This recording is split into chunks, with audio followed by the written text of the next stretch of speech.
Les 60 chefs des villages ébriés appartenant à la génération Tchagba réunis ce matin à l'EPP à Noumambo dans la commune de Makori.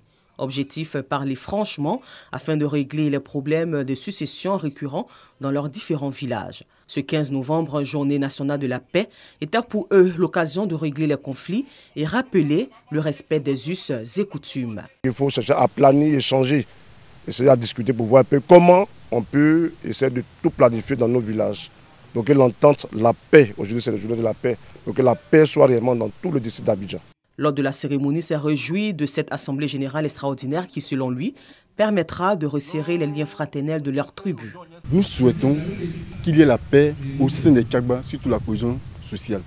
Pourquoi? Parce qu'on a remarqué que dans ces temps-là, il y a trop de divisions. On puisse trouver une solution face à toutes ces dérives au niveau des Tchagba. Or, si les justes et coutumes sont respectés, je pense que ce qui arrive là ne doit pas arriver. Nous disons à tous nos amis Tchagba qu'ils reviennent dans la case Tchagba.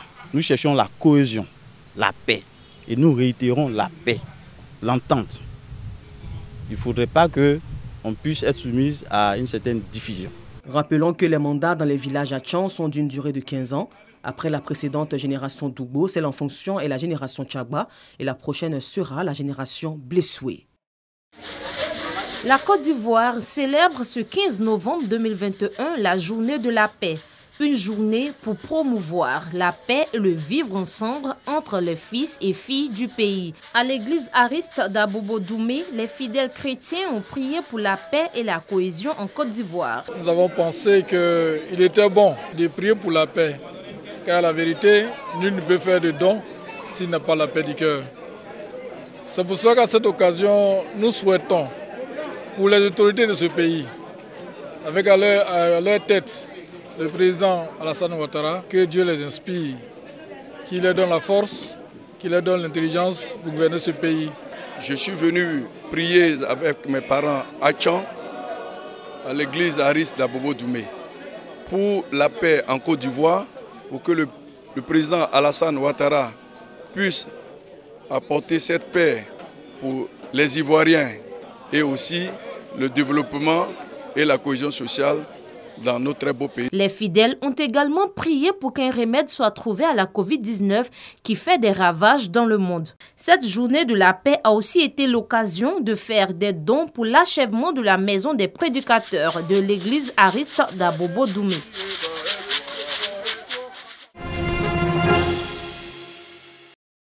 Le ministère des Sœurs de l'Église du Christ d'Abidjan forme ses membres à la résilience face aux difficultés de la vie. Cette rencontre d'enseignement et d'édification spirituelle a pour but d'offrir aux femmes de cette communauté les rudiments pour être des femmes fortes. En tant que femmes, nous sommes appelés à être des secours. La Bible dit en Genèse 2 qu'il n'est pas bon que l'homme soit seul. Je vais lui faire un vis-à-vis qui va le secourir. Et nous savons qu'actuellement, le monde va de pire en pire. Et c'est le moment pour nous femmes de reconnaître notre rôle et de nous mettre à l'œuvre. Et la personne qui va nous aider à faire ça, c'est Dieu et sa parole. Placée sous le thème « Que l'occasion soit favorable ou non », la journée des femmes de l'Église du Christ d'Abidjan a été marquée par la communication du psychologue Ernest Kofi sur le thème de la résilience. Malgré les situations difficiles qu'elles aient pu vivre, elles pouvaient sortir de cette situation. Parce qu'en nous, on peut développer des capacités de résilience pour pouvoir faire face aux situations que nous vivons et sortir vainqueurs. Pour les participantes, c'est un thème qui leur offre l'opportunité d'en apprendre assez. Nous les femmes, nous sommes particulièrement vulnérables, particulièrement fragiles et nous nous enfonçons très vite avec les épreuves de la vie. Alors que l'existence humaine cohabite avec les épreuves. Devant ces situations, il y a deux possibilités. Soit on reste effectivement cassé et on reste par terre, soit on utilise ces situations pour rebondir et pour aller plus loin. Des chants et des prières ont mis fin à cette célébration.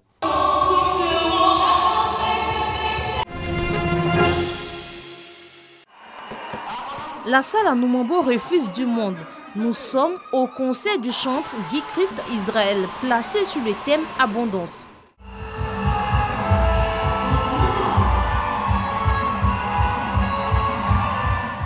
Nombreux à avoir fait le déplacement, le public se dit heureux et se retrouve à travers sa musique qui renfermerait une très grande force spirituelle. Guy Christ Israël est un modèle pour la jeunesse parce que par sa chanson, tu reconnais quand même les conseils qu'il donne à la jeunesse. Et puis il y a ce petit côté de la musique là qui fait qu'on est motivé à suivre Christ. C'est un artiste que j'aime beaucoup et puis on ressent toujours la présence du Saint-Esprit quand on est avec lui, on loue le Seigneur avec lui. Je suis venu pour encourager mon fils Guy Christ et j'encourage son ministère. Je suis venu pour que Dieu continue à travailler avec lui. Il est 18h33 quand l'artiste fait son entrée sur scène, sans commentaire.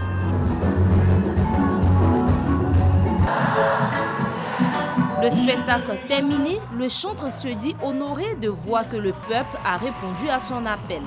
Je suis carrément très honoré d'être là et puis de savoir qu'à quelques jours du concert, on avait déjà fait un guichet fermé et le peuple de Dieu a répondu effectivement à l'appel. L'abondance, on a voulu ce thème pour que les gens puissent rentrer dans quelque chose de spirituel, quelque chose de glorieux. C'est pourquoi nous avons donné ce thème aussi à ce concert Abondance. Guy Christ Israël célèbre à travers ce concert le 7e jusque-là, ses 15 années de carrière. Le village de Mimbala, situé à 14 km de la ville de Touba, vient d'être doté d'une école primaire dénommée École primaire publique Mimbala. La remise des clés de cette première école primaire publique du village est une réalisation de la mairie de Touba. Ce don vient mettre fin aux souffrances des parents d'élèves. Aujourd'hui, Mimbala ne va plus payer des enseignants bénévoles. C'est déjà un grand pas. Je remercie aussi le DRENA qui nous a écoutés. Cet édifice de 3 classes et 2 bureaux pour les directeurs et le corps enseignant est un cadre approprié à l'apprentissage. Une fierté d'avoir servi nos enfants à l'éducation nationale, parce que vous savez que la connaissance est à la base de tout. Un investissement de 30 millions de francs CFA. La mairie de Touba compte remettre très bientôt un bâtiment de 3 classes aux populations de Mimbala pour l'extension de l'école publique du village.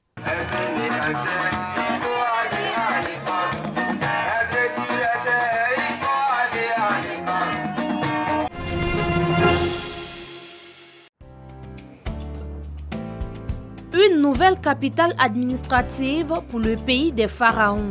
À 50 km du centre du Caire, une ville sort de l'air en plein désert. La nouvelle capitale administrative ne remplace pas le Caire. Le Caire restera la capitale politique de l'État égyptien dont l'histoire est plus que millénaire. La nouvelle capitale est une extension organisée et planifiée du Caire avec des infrastructures intelligentes, ce qui en fait la première ville intelligente d'Égypte et sera le lien entre les autorités administratives et exécutives.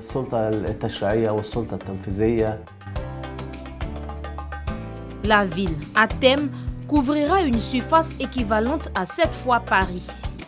Le projet voulu par le président Al-Sisi ne manque pas de détracteurs.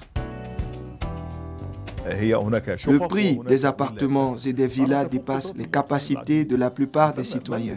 Si l'objectif principal de la nouvelle capitale est d'accueillir 6 millions de citoyens, de quel type de citoyens s'agit-il? Certains quartiers de la nouvelle capitale administrative ressemblent à Manhattan, dans la ville de New York, tandis que d'autres quartiers ressemblent à Dubaï. Rien n'indique que la nouvelle capitale s'inspire de l'histoire et de la civilisation du Caire. Au contraire, elle reflète l'influence de l'architecture et du design américain sur les nouvelles villes du Golfe. En attendant, le chantier offre de nombreux emplois alors que le chômage est endémique. Ces nombreux projets ont créé de nouvelles opportunités d'emploi pour des personnes qui cherchaient du travail et de nombreux diplômés au chômage ont trouvé un emploi d'ingénieur ici. Ces constructions fournissent un bon moyen de subsistance. L'inauguration prévue le 30 juin a été repoussée à cause du Covid-19.